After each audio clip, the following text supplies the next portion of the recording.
الفاظ تھے. جب اللہ کے رسول نے سنا تو اللہ کے رسول نے کہا کہ اے اللہ، اور خط کو پرزے پرزے کر دیا. تو اللہ کے رسول نے کہا کہ اے اللہ جیسے میرے خط کو کیا، اللہ اس کی سلطنت کو ٹکڑے ٹکڑے کر دے گا. اور بعد میں بالکل 6 ماہ کا عرصہ نہیں گزرا ہے آگے چل کے خود اس کے بیٹے نے اسے کیا ہے آنکھوں میں سلاخیں پھیر کے قید کر کے مار دیا. اور اردو شیر جو اس کا بیٹا تھا وہ بادشاہ بنا، وہ بھی 18 مہینے بھی جی نہیں پایا، اس کو کسی اور نے مار دیا. اور آخرکار ہوتے ہوتے کیا ہے کوئی مرد بچہ ہی نہ بچا شاہی خاندان میں، تو عورت بن گئی. اور عورت کے ہاتھوں کون سی قوم فلاح پائے گی؟ تو ہو گیا ستیہ سنگھ کا بھی. خالد ابن الولید ادھر، سعد ابن ابی وقاص ادھر، اور درمیان میں فاتح مصر عمرو بن عاص. ان تمام جرلینوں نے ان 10 سالوں کے اندر سب کچھ سلطنت اسلامیہ کے اندر کر دیا تھا. مصر فتح ہو گیا، ایران فتح ہو گیا، روم فتح ہو گیا، دمشق فتح ہو گیا، شام فتح ہو گیا، سب انڈر میں تھے. حتیٰ کہ حضرت عمر کے دور خلافت کے آخری دور میں مکران سندھ تک پہنچ چکا تھا قافلہ. اور ابو العاص نامی صحابی نے اجازت پوچھی کہ میں سندھ سے بھی آگے بڑھ جاؤں.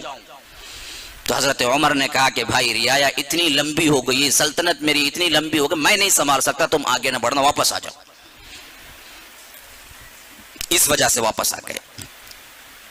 اب یہ فتوحات جو دیکھے نا، جنہوں نے اللہ کے رسول باوجود وحی اترنے کے بھی خفیہ سازش سے کبھی نہیں رکے، خود اللہ کے رسول پر حملہ کرنے کی کوششیں کی، کیا وہ لوگ اتنے فتوحات دیکھ کے خاموش بیٹھ جائیں گے؟ کیا خیال ہے آپ کا؟ نہیں، یہ دب تو گئے تھے لیکن خاموش نہیں بیٹھے تھے. انہوں نے دیکھ لیا تھا کہ مسلمانوں کے دو بدو لڑنا یہ تو ہمارے بس کی بات نہیں ہے، لیکن ان کو توڑنا ہے تو کوئی اندرونی سازش سے ہی توڑنا ہوگا. اور یہ سازشیں کرتے رہے. اس میں سب سے پہلا واقعہ وہ رونما ہوا ہے جو حضرت عمر کی شہادت کا ہے. عام طور پر شہادت میں ہمیں صرف حضرت حسین ہی نظر آتے ہیں. ہاں یہ بھی بہت بڑا واقعہ ہے، لیکن اس سے بڑے بڑے واقعات ہو چکے ہیں. شیعت کے غلبے نے سنیت پر اتنا کام کیا کہ وہ لوگ اپنے شہادتوں کو تو بھول گئے، انہوں نے جو چمکایا اس کو یاد رکھ لیا. شہید مظلوم یہ یوں سمجھ لیجئے کہ سب سے بڑی شہادت، یہ یوں سمجھ لیجئے کہ بہت بڑا ظلم، اور یزید کے نام کو خراب کرنا، یہ تمام چیزیں اصل میں نہ سنیت کی تھی نہ انہوں نے کیا تھا. اگر ہم اپنے دور پہ ڈالتے ہیں تو ہمیں نظر آتا ہے کہ حضرت حسین سے زیادہ بڑی بڑی شہادتیں ہو چکی تھی اس سے پہلے. اور کربلا میں پانی بند ہوا تھا تو اس سے پہلے یہاں 3 دن بند ہوا تھا. حضرت عثمان کو اپنے ہی مدینے میں 18 دن پانی نہیں دیا گیا. ہمیں معلوم ہی نہیں ہے، ہمیں صرف اتنا معلوم ہے حضرت حسین کا. بالکل صحیح ہے، ہوا، ہم بھی مانتے ہیں. اگر رونا ہی ہے تو پہلے تم شروع کرو حضرت سمیہ کی شہادت سے، اس وقت رو. شہادت پہ رونے کا سلسلہ شروع کرو گے تو پھر تو یہ پہلے نہیں ہے قافلے کے، یہ تو بہت بات کے پہلے سمیہ کی شہادت پہ رو، یاسر کی شہادت پہ رو، پھر آگے چلو کتنے بدری صحابہ ہیں ان کا ایک ایک دن مناؤ. 60 پر 5 دن 360 پر 5 دن کوئی دن خالی نہیں جائے گا، تمہیں شہادت پہ رونا ہی رونا ہوگا. ہر دن کوئی نہ کوئی بڑی شہادت ہوئی ہے. اچھا ایک بات یہ رکھیں، کیا کسی مومن کو شہادت مل جانے پہ اس کی سعادت کا مقام ہوتا ہے یا رونے کا مقام ہوتا ہے؟ ہاں؟ وہ سعادت ہے. رونا تو ان کافروں کا ہے جن کو کیا ہے نہ جنت کا کوئی اعتقاد ہے نہ کوئی توقع ہے، جن کا بنیادی عقیدہ یہ ہے کہ جو شہید ہو جائے وہ بغیر حساب کے جنت کو جائے. پھر اس میں رونے کی بات کہاں سے آ گئی؟ کیونکہ شہادت کو تو اللہ نے اتنا رتبہ دیا، کہہ دیا کہ وَلَا تَقُولُوا لِمَنْ يُقْتَلُ فِي سَبِيلِ اللَّهِ أَمْوَاتٌ، جو اللہ کی راہ میں مارے جائیں ان کو مردہ بھی نہ کہو، بل احیاء، وہ تو زندہ ہیں، وَلَكِنْ لَا يَشْعُرُونَ. ہاں یہ اور بات ہے کہ تمہیں اس کا شعور نہیں ہے. نہیں، وہ زندگی تمہیں پتہ نہیں ہے، وہ الگ زندگی ہے کچھ. اس وجہ سے بتا دیا وَلَكِنْ لَا يَشْعُرُونَ، پتہ نہیں ہے تمہیں ان کی زندگی کیا ہے، وہ تمہاری سمجھ میں آنے والی زندگی نہیں ہے وہ. تو غرض کہ شہادت کوئی ایسی چیز نہیں ہے جس پر رویا جائے، شہادت تو سعادت ہے. ہاں اللہ کسی کو منتخب کرتا ہے تو وہ شہید ہوتا ہے. اچھا اب آگے آئیے، جن بدبختوں نے اول دن سے اللہ کے رسول صلی اللہ علیہ وسلم پر خفیہ تدبیریں کر کے مارنا چاہا، وہ صدیق اکبر کے دور خلافت میں 4 قسم کے فتنوں میں 3 قسم کے فتنوں میں تبدیل ہوئے، مدعیان نبوت میں آئے اور مرتداد، ان سب کے پیچھے ہاتھ انہی کا ہے. اور عمر فاروق کی خلافت میں 10 سال ان فتوحات کو دیکھ کے خاموش بیٹھ گئے ہوں گے.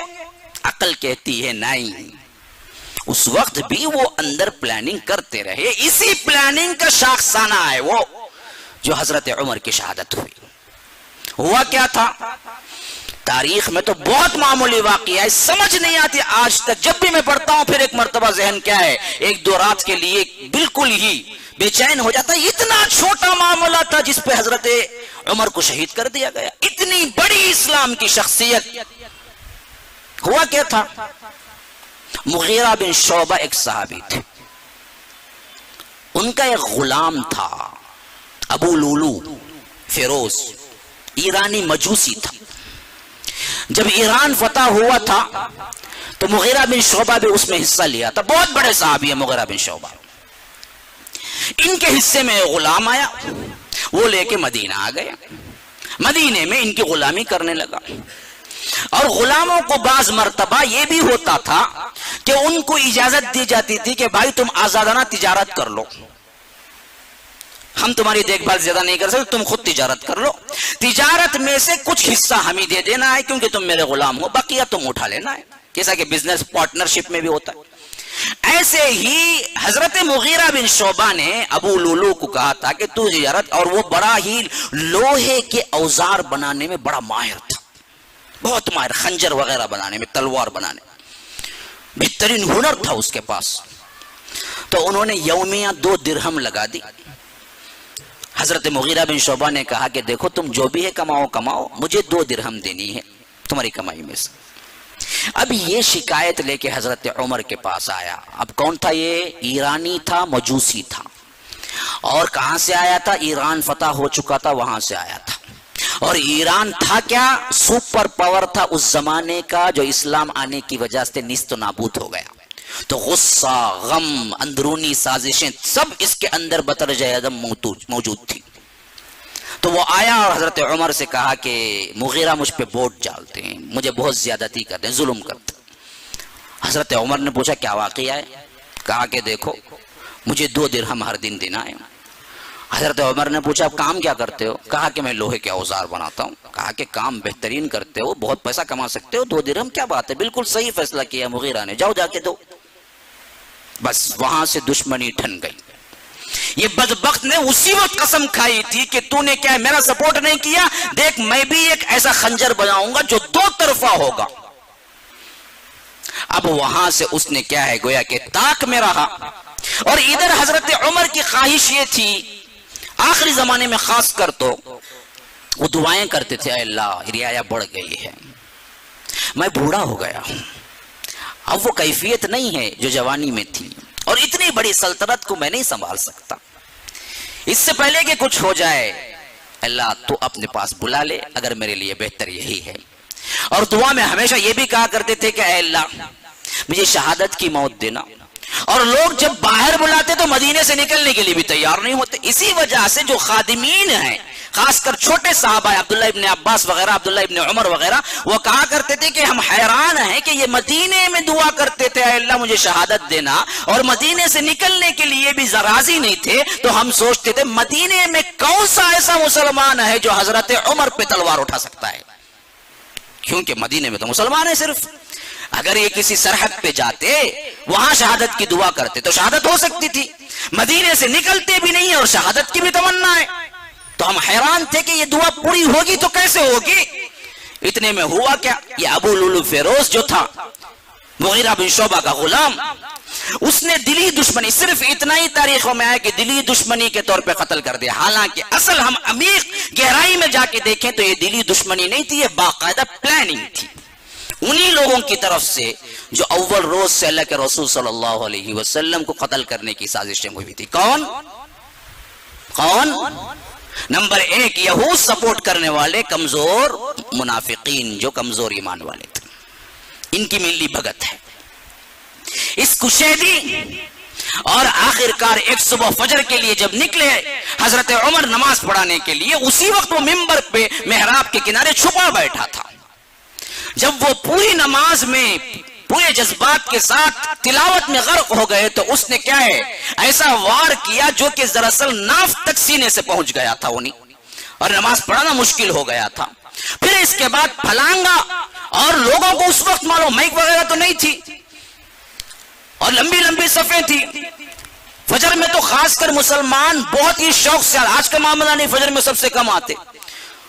وہ زمانے کا معاملہ تھا کہ فجر میں قرآت سننے کے لیے اور لمبی قرآت بھی کیا کرتے تھے اصحاب رسول اللہ صلی اللہ علیہ وسلم.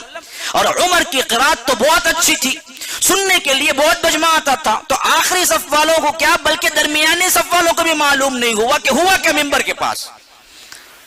معلوم تو اس وقت ہوا جب انہوں نے خود سامنے کے صف سے عبد الرحمن بن عوف کو سامنے کھینچ دیا کہ نماز تم پڑھاؤ، اور یہ نیچے گر گئے. یہ تڑپ رہے ہیں لیکن نماز نہیں جانے دی انہوں نے، وہ نماز پڑھائے باقاعدہ. اور جب آواز بدلی عمر کی آواز سے عبد الرحمن بن عوف کی آواز میں بدلی تو تب چہیں جا کے پیچھے کے مصلیوں کو پتا چلا کہ کچھ ہو رہا ہے. اور اس کے بعد وہ جب پھلانگا، اس وقت مسلمانوں نے پکڑنا چاہا. بعضوں کی روایت جب جیسے ہی انڈر میں آیا اسی وقت اس نے خودکشی کر لی اور مر گیا. تو جب ہوش آیا تھوڑا سا گھر پہنچ کے، اس وار کے بعد بھی تقریباً حضرت عمر 3 دن زندہ رہے. 3 دن زندہ رہے. اور یہ ذی الحجہ کے تقریباً 28 یا 27 دن گزر چکے تھے. وار ہوا تھا. 1 محرم کو وفات ہوئی، شہادت ہوئی. اب کسی مظلومیت کی شہادت پہ رونا دھونا کرنا ہی ہے تو پہلے عمر کا کرو 1 محرم پہ. یہی محرم ہے. اسی محرم کے 1 محرم پہ تو اتنی بڑی شہادت ہوئی. کسی کو پتا بھی ہے سنیوں میں کب وار ہوا، کتنے دن رہے اور کب وفات ہوئی، معلوم بھی نہیں. تو یہ کیا کرایا جال جو ہو رہا ہے وہ دراصل ہمارا اپنا نہیں ہے، یہ بنایا گیا دشمنان اسلام کا، جس میں پھنس چکے ہیں سنی بھی، اہل سنت بھی. پتا ہے ان کو بھی پتا نہیں ہے، وہ معصوم ہے. وہ ان کو بتانا چاہیے کہ تاریخ یہ نہیں ہے جو تم پڑھ رہے ہو یا تمہارے بڑوں نے سمجھا دیا ہے، تاریخ کچھ اور ہے. تو لیکن جب تھوڑا سا بھی ہوش آیا، حتیٰ کہ اتنا آتا ہے کہ اگر انہیں زبان منہ سے دودھ ڈالا گیا تو پیٹ سے نکل گیا. اتنا بڑا وار تھا، بچنے کے کوئی خاص چانسز نہیں تھے، معلوم ہو گیا تھا. تو حضرت عمر نے پوچھا کہ کون ہے مجھے قتل کرنے والا؟ مسلمان ہے کافر؟ کہا کہ کافر. الحمدللہ، انہوں نے کہا الحمدللہ، اللہ نے مجھے محفوظ رکھ دیا، کسی مسلمان نے مجھ پہ تلوار نہیں چلائی. تو توقع تھی نہیں بھی شہادت دے گا اللہ، مدینے ہی میں دے گا، اور اللہ نے قبول کر لی، دی، شہید ہو گئے. لیکن شہادت کے وقت انہوں نے حضرت ابو بکر صدیق کا طریقہ اختیار نہیں کیا خلافت کے لیے. انہوں نے بالکل اس کا دوسرا طریقہ اختیار کیا جو کہ انوکھا تھا. حضرت عمر نے کہا کہ دیکھو ابو بکر کی خوش قسمتی، یہ میں کہہ رہا ہوں کہ ان کو عمر جیسا ساتھی مل گیا تھا. انہوں نے ایک نام کہہ دیا، خلافت بن گئی. اب عمر کے لیے کوئی ایک نام پہ مجتمع ہونا مشکل تھا، تو انہوں نے کہا کہ دیکھو میں شورا کمیٹی بناتا ہوں تمہارے 6 کی. اصل میں 10 صحابہ ہیں جن کو عشرۃ المبشرہ کہا جاتا ہے، یعنی وہ 10 صحابہ جن کو اللہ کے رسول نے اپنی زندگی ہی میں نام لے لے کر کے دیا کہ تم جنتی ہو، تم جنتی ہو. ابو بکر فی الجنہ، عمر فی الجنہ، عثمان فی الجنہ. حالانکہ تمام صحابہ جنتی ہیں، لیکن جن کو اللہ کے رسول نے نام لے کے ایک ہی وقت میں کہا، وہ ایک لمبی حدیث ہے جس کی وجہ سے عشرۃ المبشرہ کہا جاتا ہے. 10 صحابہ جن کو بشارت دے دی گئی جنت کی. ان میں حضرت ابو بکر صدیق تھے جن کا انتقال ہو گیا تھا، عمر تھے جن کا اب ہو رہا تھا جب وصیت کر رہے تھے، اور اس کے علاوہ ابو عبیدہ ابن الجراح تھے جن کا انتقال حضرت عمر کے دور خلافت میں ہی ہو گیا تھا طاعون کے مرض سے شام میں. تو 3 چلے گئے تو بچے کتنے؟ 7 بچے. 7 میں ایک وہ تھے جو ان کے رشتہ دار تھے، سعید ابن زید. انہوں نے کہا کہ کہیں لوگ مجھے رشتہ داری کو اہمیت دیا یہ نہ کہنے لگے، اس وجہ سے یہ عشرۃ المبشرہ کے ہوتے ہوئے بیٹھا دیا، یہ نہیں بن سکتے. لو کیا سیاست، کیا اللہ کا ڈر ہے. دیکھیے آج تو سیٹوں کے لیے مر مٹتے ہیں لوگ، اور اپنے لوگوں کو بنانے کے لیے تو کیا ہے تمام گھپلے کرتے ہیں. یہاں اپنا تھا اس وجہ سے نکال دیا، کہہ دیا کہ سعید ابن زید نہیں بنیں گے. اب باقی بچے کتنے؟ 6. ان 6 کو کہہ دیا کہ تم 3 دن وقت ہے تمہارا، 3 دن کے اندر اندر کسی ایک کو منتخب کر لینا، 3 دن سے زیادہ نہیں ہونا. اور ان سب کا امیر بنا دیا عبد الرحمن بن عوف کو، جو کہ عشرۃ المبشرہ کے اندر تھے یہ بھی. اب شہادت کے بعد 3 دن کے اندر اندر جو فیصلہ شکل میں آیا وہ تھا حضرت عثمان کی خلافت کا رضی اللہ عنہ. سب متفق ہو گئے، تو اعلان ہو گیا کہ آج سے کیا ہے خلافت حضرت عثمان کی. اور حضرت عثمان کا سب سے اہم جو کہ 2 اور خلیفوں میں نہیں تھا، وہ مسئلہ کیا تھا کہ 2 خاندان تھے جو بڑے مشہور تھے اور ایک دوسرے کے اندر ہمیشہ کزنز تھے، تو چکمک چلتی رہتی تھی، چپکلش ہوتی رہتی تھی. ایک ہے وہ خاندان جو بنو عبد الشمس کا ہے، اور ایک ہے وہ خاندان جو بنو امیہ کا ہے، بنو ہاشم کا ہے. جو بنو عبد الشمس وہی بنو امیہ کہلائے بعد میں. اب یہ پہلے 2 خلیفہ تھے نا، نہ وہ بنو ہاشم سے تھے بنو امیہ سے تھے. ابو بکر نہ بنو ہاشم سے تھے نہ بنو امیہ سے تھے، عمر نہ بنو ہاشم سے تھے نہ بنو امیہ سے تھے، لیکن عثمان بنو امیہ سے تھے جو پہلے سے چلا آ رہا تھا. ان دونوں کا جھگڑا ہمیشہ اسی خاندان سے حضرت عثمان تھے. تو اس وقت اسلام نے ان جاہلی رسومات کو مٹا دیا تھا. اللہ کے فضل و کرم سے صحابہ کے اندر کوئی خیال نہیں آیا. حضرت عثمان غنی خلافت کے تقریباً 10 سال بہترین گزارے اسی طرح جس طرح حضرت عثمان نے گزارا تھا. یہ بہت مشہور کر دیا گیا ہے کہ حضرت عثمان کے زمانے سے ہی غلاٹہ شروع ہو گیا، پرابلم شروع نہیں ہوا. حضرت عثمان کے 12 سالہ خلافت میں 10 سال اسی شان و شوکت سے گزرے جس شان و شوکت سے حضرت عمر نے کیا تھا، بلکہ اس سے زیادہ فتوحات ہوئی. حتیٰ کہ وہ بحری بیڑا جو کہ اللہ کے رسول نے کہا تھا قسطنطنیہ پہ حملہ کرنے والا جو مغفور لہم ہے، جو اللہ تبارک و تعالیٰ جن کے گناہ معاف کر دے گا، جنتی ہونے کا، وہ بھی انہی کے زمانے میں ہوا. اور سب سے پہلا جنگی بیڑا اور جہاز بھی حضرت عمر کی خلافت میں ہوا، حضرت عثمان کی خلافت میں ہوا. حضرت عمر کی خلافت تک کوئی جنگی بیڑا نہیں تھا. زمین پر فوج تھی، دریا میں لڑنے والی کوئی فوج نہیں تھی. حضرت عثمان ہے جو سب سے پہلے دریا میں لڑنے والی فوج بھی بنائی، کشتیاں بھی بنائی. اور اس حیثیت سے آگے چل کے جتنے دریا پار ممالک تھے ان تمام پر بھی فتوحات حاصل کی. حتیٰ کہ میں کہتا ہوں کہ آدھی دنیا تک حضرت عمر کے دور خلافت میں آئی تو پوری دنیا تک حضرت عثمان کے دور خلافت میں اسلام پہنچ گیا. اور زمانہ مدت بھی زیادہ پائے، 12 سال کی خلافت تھی ان کی پوری. اور یہ خلافت پہ بیٹھے 23 سال پر، 23 سے لے کر 35 سال تک، 23 سے لے کر 35 تک ان کی خلافت ہے. اس میں 33 تک اس شان کی خلافت ہے جو حضرت عمر کی تھی. آخری 2 سالوں میں پرابلم شروع ہوئے. کنہوں نے کیا، کیسے کیا، اور امت کے اتنے بہترین افراد پر وہ کیسے بہت جلد اثر انداز ہوا، اس کی طرف چند نکات. میرے پاس زیادہ وقت نہیں، ابھی لمبی تاریخ بھی ہے، میں نکات دے رہا ہوں. اسی وجہ سے میں نے پہلے کہہ دیا تھا کہ حضرت عثمان ایک قبیلے سے جڑے ہوئے تھے، حضرت عمر اور ابو بکر ان دونوں قبیلوں میں سے کسی سے نہیں تھے. تو سب سے پہلا مسئلہ اس میں جو اٹھا وہ ہے کوفے والوں کی طرف سے. اسی وجہ سے عربی میں محاورہ بن گیا کہ الکوفی لا یوفی، کوفے والا ہے تو کبھی اس کی پرواہ مت کرنا، وہ کبھی وفا نہیں کر سکتا، بد عہدی بے وفائی ان کی سرشت میں تھی۔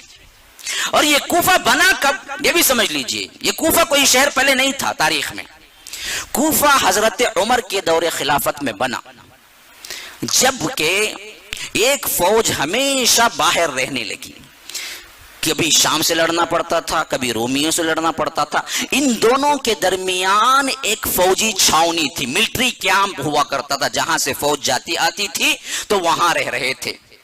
تو حضرت عمر نے دیکھا کہ ان لوگوں کو خیموں میں ماہ رہنا پڑتا ہے، کیوں نہ ان لوگوں کو کیا ہے ملٹری کیمپ کے طور پر کچھ کیا ہے گھر ہی بنا کے یہاں پر ایک شہر بسا دیا جائے۔ تو انہوں نے حکم دیا وہاں کے امیر کو، اور انہوں نے کیا ہے وہاں ایک بستی آباد کی، جس میں زیادہ تر وہی لوگ تھے جو فوج سے متعلقہ تھے، اور ان کی جو عادت تھی وہ جلدی غصہ کرتے تھے، اور کسی ایک کتنا اچھا امیر بھی آ جائے حضرت عمر کی طرف سے خلافت کی طرف سے مطمئن نہیں ہوتے تھے، ہمیشہ شکایت لگی رہتی، یہ برابر نہیں ان کو بھیجو، انہوں برابر نہیں ان کو بھیجو، انہوں ایسا کرے ان کو بھیجو۔ یہ حضرت عمر کے دور خلافت سے ہی اسی میں تھے۔ مزاجن بازوں کا مسئلہ ہوتا ہے، ایسے ہی یہ مزاجن بدخلق تھے۔ اب کوئی زمانہ حضرت عمر کا گزرا، حضرت عثمان کا گزرا، تو انہوں نے حضرت عثمان کی طرف سے آنے والے گورنروں پر نشانہ بنانا شروع کر دیا کہ یہ کیا ہیں جو بیچتے ہیں برابر نہیں، یہ جو بیچتے ہیں برابر نہیں، فلاں برابر نہیں، فلاں برابر نہیں، حتیٰ کہ خود کہنے لگے کہ عثمان بھی برابر نہیں۔ یہ پہلا نقطہ رکھا۔ نمبر 2، اسی اثنا میں یہودیوں کا ایک بہت بڑا سازشی ذہن جو کہ چھپا ہوا تھا منظر عام پہ آیا مسلمان بن کے، جس کا نام تھا عبداللہ ابن سبا۔ یہ تھا تو پہلے سے بھی یہودی ہی، لیکن خفیہ چھپ کے کام کر رہا تھا مسلمانوں کے خلاف۔ لیکن جب دیکھا کہ اب ذرا خلافت کمزور ہو رہی ہے، کیونکہ اصل مسئلہ یہ تھا کہ خلیفہ سوم عثمان غنی جو ہے نا، جو حدیث میں آیا ہے، وہ بالکل وہی کردار رکھتے تھے۔ یعنی ایک مرتبہ اللہ کے رسول ذرے اپنے آرام میں تھے، پلی تک کیا ہے پاؤں تہبند بھی اٹھائے ہوئے بڑے آرام سے پڑے ہوئے تھے، اپنے گھر میں تھے۔ تو ابو بکر آئے، ویسے ہی پڑے رہے، باتیں کرتے رہے، اپنے یار ہیں، اپنے دوست ہیں۔ عمر آئے، ویسے ہی رہے۔ عثمان آئے تو جلدی سے اٹھے اور پورا اپنا تہبند برابر کر لیا اور ہو کے سیدھے بیٹھ گئے اور بلایا، اب بلاؤ عثمان کو۔ اما عائشہ دیکھ رہی تھی، انہوں نے دیکھا کہ اتنی عظمت ابو بکر پہ نہ ہلے، عمر پہ نہ ہلے، عثمان کے لیے خصوصیت۔ تو انہوں نے پوچھا اللہ کے رسول، جب میرے ابا آئے آپ نے وہی حالت اختیار کی، عمر آئے آپ نے وہی حالت استعمال کی، لیکن عثمان آئے تو آپ تہبند برابر کر کے برابر بیٹھ گئے، آخر ماجرا کیا ہے کہ عثمان میرے ابا سے بھی فضیلت رکھتے ہیں؟ کہا کہ نہیں عائشہ، اصل میں مسئلہ یہ ہے کہ عثمان اتنے شرمیلے ہیں، اگر میں اس کیفیت میں بیٹھتا تو وہ اندر ہی نہیں آتے، شرما کے چلے جاتے۔ میں کیوں نہ حیا کروں جس سے فرشتے حیا کرتے ہیں؟ اتنے حیادار تھے وہ، اتنے نرم دل تھے کہ اپنے قاتلوں کو باوجود اپنے آنکھوں سے دیکھتے ہوئے بھی قتل کا حکم نہیں دیتے تھے، معلوم تھا یہ کمزوری عثمان کی ہے۔ تو یہ پر پھیلانا شروع کیا بدبخت نے اس زمانے میں، اور باقاعدہ اعلان کر کے مسلمان ہو گیا کہ میں مسلمان ہوتا ہوں، لیکن تھا اصل میں وہی کافر، وہی یہودی۔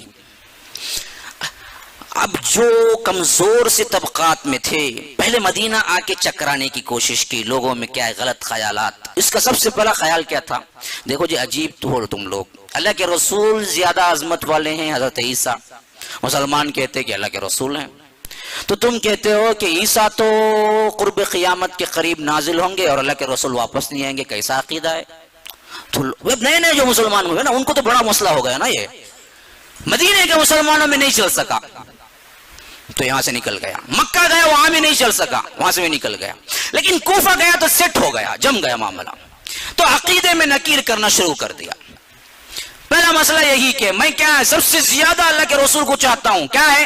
دیکھو تم ریٹرن نہیں مانتے ہو، عیسیٰ کو مانتے ہو تو عیسائیوں کی سپورٹ ہوگی، ماننا چاہیے بھی، یہ بھی واپس آئیں گے۔ اچھا اس کے بعد ایک جھوٹی حدیث گڑی، ہر نبی کا ایک اسسٹنٹ ہوتا ہے، وصی ہوتا ہے، وصیت کر جاتا ہے نبی میرے بعد یہی ہوں، اور آج ابو بکر و عمر عثمان اس بات کو دبا گئے، ظلم کر لیے، اصل میں اللہ کے رسول نے علی کو وصی بنایا تھا، تم لوگ سپورٹ کرو تو ہم علی کو لا سکتے ہیں۔ اب یہ دراصل ویسے بھی معاملہ اتنا جلدی پنپا کیوں؟ زیادہ تر اسلام جس تیزی سے پھیلا نا ایران اور روم میں، ان کے پچھلے عقائد سے یہ عقیدہ سیٹ ہوتا تھا۔ کیا بادشاہ مرے تو بیٹا نہیں تو قریبی خاندان والوں میں جو ہوتا وہ بادشاہ بنتا، وہی حالت وہی حیثیت۔ اب یہاں اسلام کی روح زیادہ نہیں سمجھ پائے تھے عوام، یہاں بھی انہوں نے یہی سوچا کہ اللہ کے رسول کو بیٹا نہیں ہے کوئی مسئلہ نہیں، لیکن علی تو تھے داماد، اور ساتھ میں بیٹی ان کے ساتھ تھی، ہونا تو یہی چاہیے تھا۔ ابو بکر کہاں سے بیچ میں نکل کے آگے جن کو کوئی رشتہ ہی نہیں تھا؟ لوگوں نے بھی اس نظر سے بھی سوچنا شروع کر دیا۔ اب تیسرا بڑا مسئلہ اس نے یہ کھڑا کر دیا کہ دیکھو جی، یہ جو جب سے خلیفہ بنے نا، ہم دیکھتے ہیں یہ دراصل اپنے ہی خاندان کے لوگوں کو بڑا کرتے جا رہے ہیں، یہ فلاں کا گورنر، وہ فلاں کا، سب اپنے خاندان کے، گویا کہ یہ خاندان کے کام میں زیادہ مصروف نظر آتے ہیں، کیونکہ یہ پہلے دو تھے نا وہ تو کسی خاندان سے تعلق نہیں رکھتے تھے، یہ بنو عبد شمس سے ہیں، یہ اموی خاندان کو بڑھا کر ہاشم کو گرانا چاہتے ہیں۔ یہ بھی سیٹ لگا لوگوں کو، ہاں یہ بھی بات صحیح ہے۔ اچھا، اب یہ سب چیزیں ایسی ہو رہی تھی جیسے کہ کوئی پروپیگنڈا ہوتا ہے جہاں پر ہمیشہ معاملہ حق کی طرف جانے کے بجائے اوپری باتوں پر ہی لوگ اور باتیں کرتے چلے جاتے ہیں۔ یہ سب سے بڑا فساد ہے، جڑ ہے آج بھی، جسے میں ہمیشہ کہا کرتا ہوں، یہ واٹس اپ ہے نا، یہ شیطانی حرکت بن جاتی ہے اس وقت آپ کے پاس کوئی میسج آیا اور اس میں کوئی انذار تھا یا کوئی تبشیر تھی یا کوئی مسلمانوں کو خطرہ تھا یا مسلمانوں کو خوشی تھی یا اور بات ہے، کوئی بھی چیز ہو، لیکن فارورڈ کرنے سے پہلے 1000 مرتبہ سوچیں اس کا اثر کیا پڑے گا۔ اگر آپ کو معلوم ہو اس سے کوئی اثر ہونے والا ہے تو آپ کو چاہیے کہ ضرور بالضرور وہ علماء کی طرف لوٹا دیں میسج کو اور کہیں کہ آپ چاہیں تو اس کو نشر کر دیں، ایسا میسج مجھے آیا ہے۔ یہی طریقہ ہے جو کرنے کا، جو ہر بیٹھے فارورڈ کر کے جو کچھ بھی مصیبتیں کھڑی کرتا ہے، یہ دراصل بالکل ہی غیر اسلامی ہے۔ خبر کو پھیلانا معمولی بات نہیں ہے، آپ بنا سوچے سمجھے جو آیا فارورڈ کرتے جائیں۔ یہی حالت کیا ہے؟ احادیث اور اچھی باتیں فارورڈ کرنے کا بھی ہے۔ لوگ صرف یہ دیکھتے کہ اچھی بات ہے نا، لیکن یہ نہیں دیکھتے کہ اس نے حوالہ کیا دیا، حدیث موجود بھی ہے یا نہیں ہے، فارورڈ کرتا جاتا اور اتنا کرتا جو یہ بھیجا تھا نا پہلی مرتبہ، پھر کہ آدھے گھنٹے کے اندر اسے میسج آیا تھا وہ پھر دوبارہ، انہیں دیکھ لو بیٹنا کیا رہا، میں اتنا نہیں بھیجا ہے، نہیں تو پھر کو تجھے بھیج ڈالے، اتنا جلدی سرکولیٹ ہو کے پھر آ جاتا۔ تو یاد رکھیے کوئی معمولی بات نہیں ہے یہ، جب تک تحقیق نہ کر لی جائے آگے نہ بھیجا جائے۔ اگر ہو بھی جائے تحقیق تو یہ بڑوں کا معاملہ ہے، علماء سے ربط ہو ہمیشہ، یہ کہ جو بڑے ہیں ان تک پہنچا کے چھوڑ دینا چاہیے کہ آپ مناسب سمجھے تو یہ بات کو شیئر کریں یا نہیں۔ یہ اللہ نے خود اصول بتلایا ہے، وَإِذَا جَاءَهُمْ أَمْرٌ مِّنَ الْأَمْنِ أَوِ الْخَوْفِ أَذَاعُوا بِهِ، سورہ نساء کے اندر صاف موجود ہے اس کیریکٹر، یہ منافقانہ کیریکٹر ہے۔ اللہ کہتا ہے وَإِذَا جَاءَهُمْ أَمْرٌ مِّنَ الْأَمْنِ أَوِ الْخَوْفِ أَذَاعُوا بِهِ، یہ بدبخت منافقین جب بھی کوئی امن کی یا خوف کی کوئی خبر آتی تو اللہ کے رسول یہ اس کو نشر کر کے چھوڑ دیتے ہیں۔ اذاعت القرآن آپ نے دیکھا ہوگا، ریڈیو اسٹیشن کو کہتے ہیں، اذاعہ کہتے ہیں، اصل میں نشر کرنے کے جو چینلز ہوتے ہیں اس کو کہتے ہیں اذاعہ۔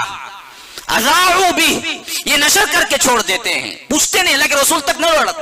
ان کو چاہیے تو یہ تھا کہ وَلَوْ رُدُّوهُ إِلَى الرَّسُولِ، رسول تک پہنچائیں، وَإِلَىٰ أُولِي الْأَمْرِ مِنْكُمْ، یا ان لوگوں تک پہنچائیں جو اہل علم ہیں،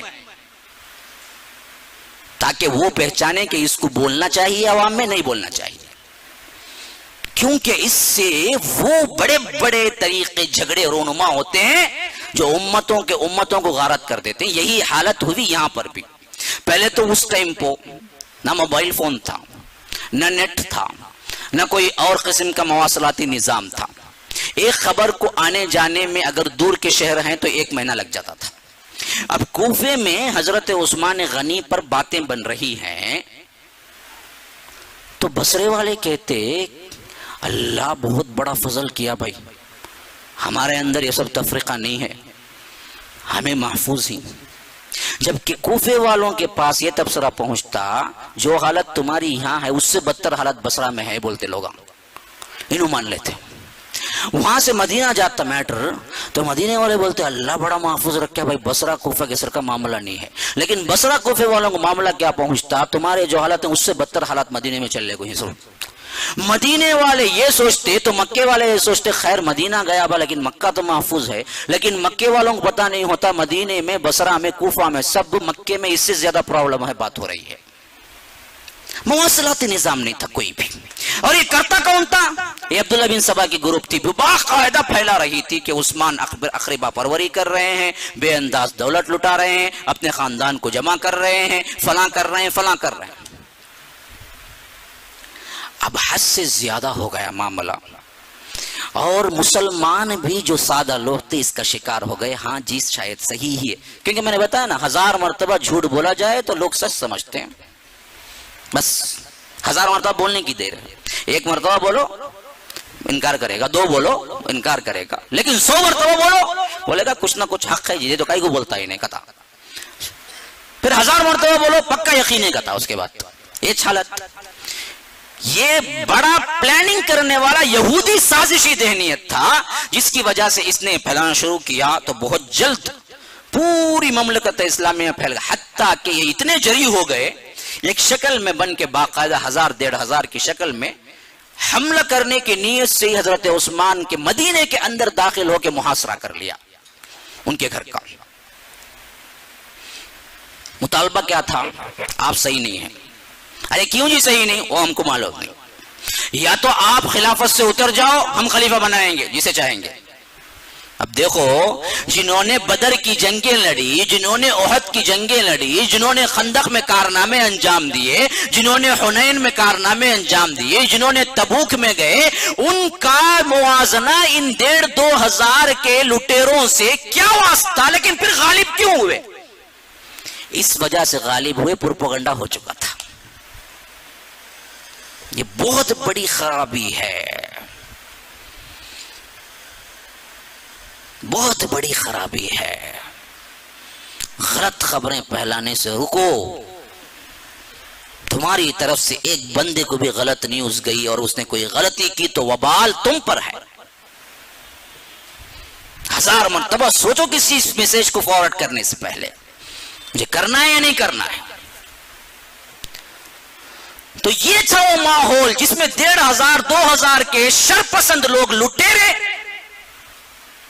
وقت کی سب سے عظیم شخصیت اور سب سے بڑی سلطنت کے بادشاہ کو گھیر لیا تھا. حضرت عثمان اتنے مجبور ہو گئے اس معاملے میں، وہ اپنے بالا خانے پہ ایک مرتبہ آئے، سامنے کہا کہ لوگوں آخر تمہیں مسئلہ کیا ہے میرے سے؟ انہوں نے کہا یا تو آپ نیچے اتریے یعنی خلافت سے، یا نہیں تو ہم آپ کو قتل کریں گے.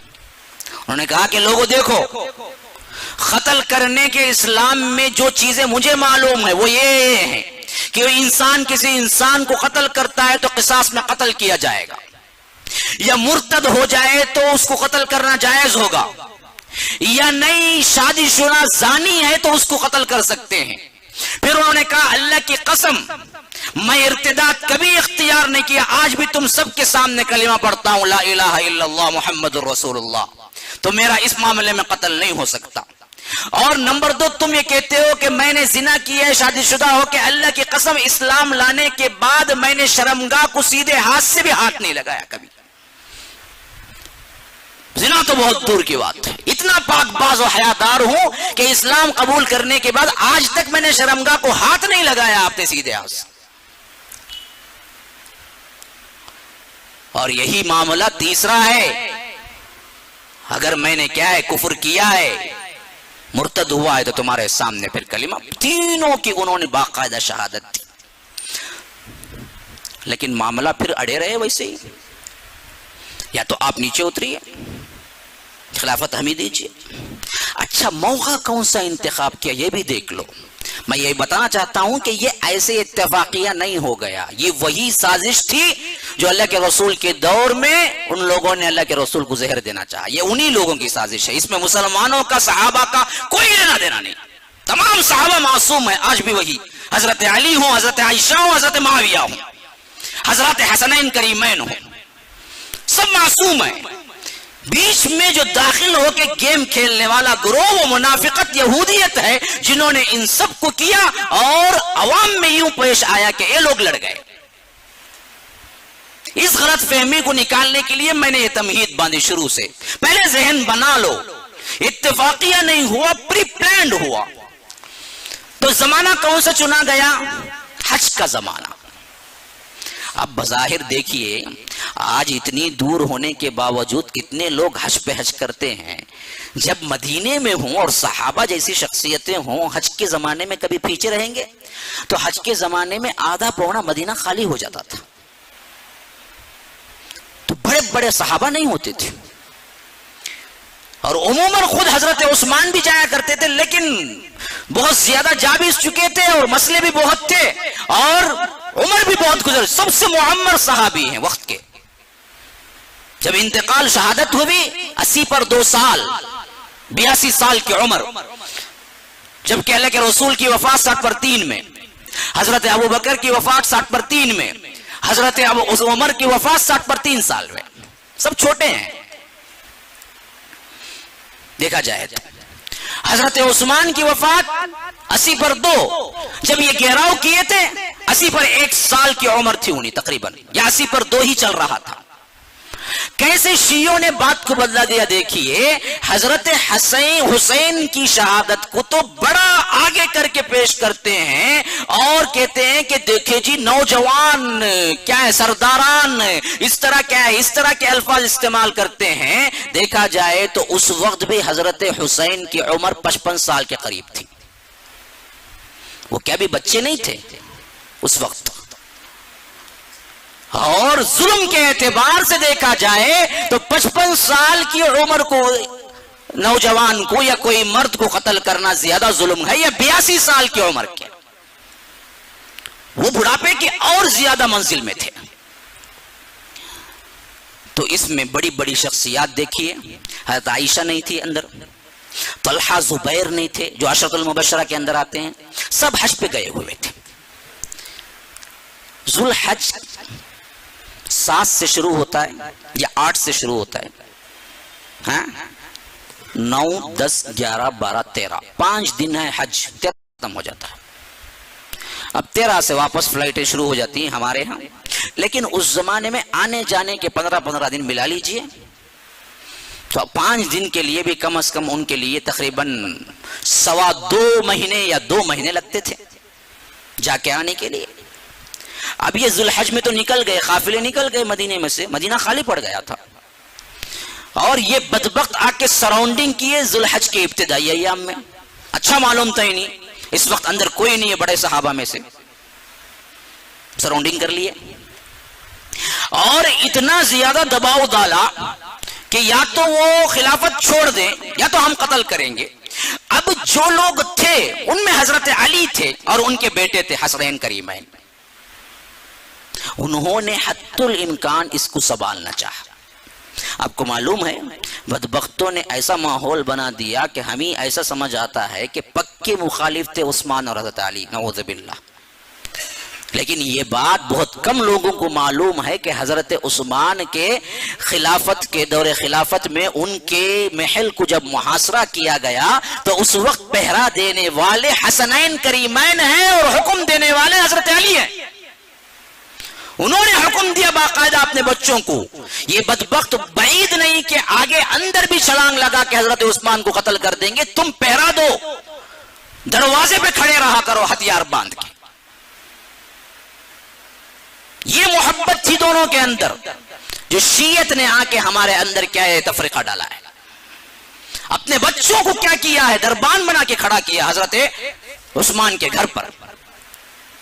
اور جب دیکھا کہ حضرت عثمان کسی کو نہیں چاہتے ہیں، یعنی 2 آپشنوں میں سے کوئی نہیں ہے، اس کا بھی وجہ یہ تھی کہ حضرت عثمان کو خلافت کی چاہت نہیں تھی، اللہ کے رسول کی ایک حدیث تھی جس کی وجہ سے انہوں نے خلافت سے اترنا نہیں چاہا.